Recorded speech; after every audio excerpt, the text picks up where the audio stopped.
দোয়া করার আগে একবার বলবেন আলহামদুলিল্লাহ, কমপক্ষে একবার বলবেন আলহামদুলিল্লাহি রাব্বিল আলামিন, একবার কমপক্ষে। মানে প্রথমে আল্লাহর প্রশংসা করবেন, তারপর একবার দরুদ পড়বেন আল্লাহুম্মা সাল্লি আলা মুহাম্মাদ ওয়া সাল্লিম, তারপর হাত তুলে দোয়া শুরু করবেন। বৃষ্টি পড়ছে, দোয়া শুরু করে দেন, দোয়া কবুল হবে ইনশাআল্লাহ। আজান দিয়েছে, আজান এবং একামতের মাঝখানের সময়টা আছে, এই সময়টা কাজে লাগান, দোয়া কবুল হবে ইনশাআল্লাহ। নামাজে দাঁড়িয়েছেন, সেজদায় গিয়েছেন, সেজদায় দোয়া করেন, দোয়া কবুল হবে ইনশাআল্লাহ। প্রশ্ন করে অনেকে যে ভাই সেজদায় কি বাংলায় দোয়া করা যাবে? হ্যাঁ যাবে, যদি আপনার নামাজটা নফল নামাজ হয়। কোন নামাজ হয়? ফরজ নামাজে করবেন না, নফল নামাজে করতে পারেন ইনশাআল্লাহ। সেজদায় বান্দা আল্লাহর সবচেয়ে কাছাকাছি থাকে, এই সময়ে বেশি বেশি দোয়া করতে রাসূল সাল্লাল্লাহু আলাইহি ওয়াসাল্লাম তাগিদ দিয়েছেন। দোয়া করলে ডাইরেক্ট কবুল হবে ইনশাআল্লাহ। পিতা মাতার খেদমত করে দোয়া করেন, দোয়া কবুল হবে ইনশাআল্লাহ। এখন তো পিতা মাতার খেদমত মানুষ করতে চায় না। এটা সেই যুগ যে যুগে পিতা মাতার সাথে দাস দাসীর মতো আচরণ করা হয়। সন্তানরা ভুলে গেছো তোমরা যে তোমরা একদিন পিতামাতা হবা। আমরাও কিন্তু একদিন পিতামাতা হব।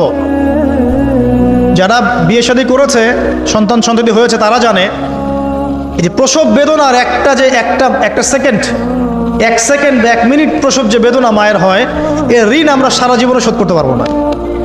পারবেন? এ কারণেই মায়ের পায়ের নিচ জান্নাতের কথা বলা আছে।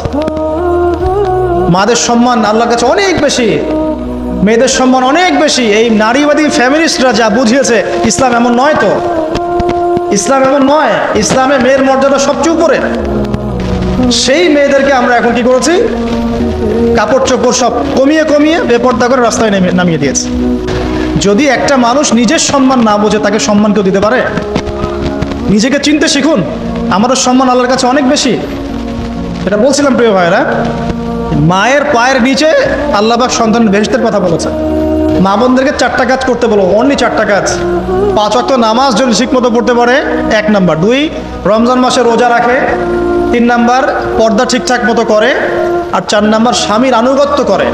ইনশাআল্লাহ জান্নাতের যে কোনো দরজা দিয়ে ইচ্ছা প্রবেশ করতে পারবে ইনশাআল্লাহ। এখানে স্বামীর আনুগত্যের কথা বলেছি, স্বামীর দাসত্বের কথা বলি না। আনুগত্য দাসত্ব এক জিনিস না। আনুগত্য মানে কি? আনুগত্য মানে আপনি স্বামীর যে কোনো ভালো কাজে আপনি তাকে সায় দিবেন, আনুগত্য। নামাজ পড়তে বলেছে, নামাজ পড়তে হবে। পর্দা করতে বলেছে, আপনি পর্দা করবেন। বেপর্দায় যাবেন, আপনি যাবেন না। এটা আনুগত্য। দাসত্ব কি? দাসত্ব হচ্ছে যে সে ভালো মন্দ যাই বলুক আপনি শুনছেন, এটা দাসত্ব। এটা করবেন না। মা বোনরা 4টা কাজ বাসায় গিয়ে আবার শুনিয়ে দিবেন। নবীজি বলেছেন 4টা কাজ কোনো মেয়ে করলে জান্নাতের যে কোনো দরজা দিয়ে ইচ্ছা প্রবেশ করতে পারবে। 1 নাম্বার, 5 ওয়াক্ত সালাত। 2 নাম্বার, রমজান মাসের সওম রোজা। 3 নাম্বার, পর্দা ঠিকঠাক মতো করবে, লজ্জাস্থানের হেফাজত। এবং 4 নাম্বার, স্বামীর আনুগত্য করা। মায়ের খেদমত করে দোয়া করেন, দোয়া কবুল হবে ইনশাআল্লাহ। বাবার খেদমত করে দোয়া করেন, দোয়া কবুল হবে ইনশাআল্লাহ। কোরআন তেলাওয়াত করে দোয়া করেন, দোয়া কবুল হবে ইনশাআল্লাহ। মনে করেন শেষ রাতে উঠেছেন, মানে শেষ রাত বলতে বোঝাচ্ছি এই ধরেন যে 2টার পর থেকে, এখন 2টা 2:30টার পর থেকে নিয়ে ফজর পর্যন্ত শেষ রাতে উঠেছেন। এই সময় আপনি যা দোয়া করবেন ইনশাআল্লাহ কবুল হবে।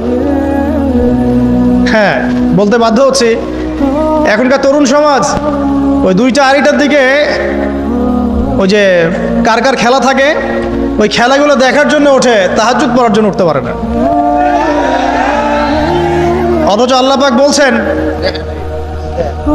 পাক বলছেন কি, যে শেষ রাতে আল্লাহ পাক প্রথম আসমানে নেমে আসেন এবং আহ্বান করেন, কে আছো আমার কাছে কিছু চাইবে আমি দিব, কে আছো আমার কাছে রিজিক চাইবে দিব, কে আছো আমাকে ডাকবে আমি তোমার ডাকে সাড়া দিব, কে আছো আমার কাছে ক্ষমা চাইবে আমি তোমাকে ক্ষমা করে দিই।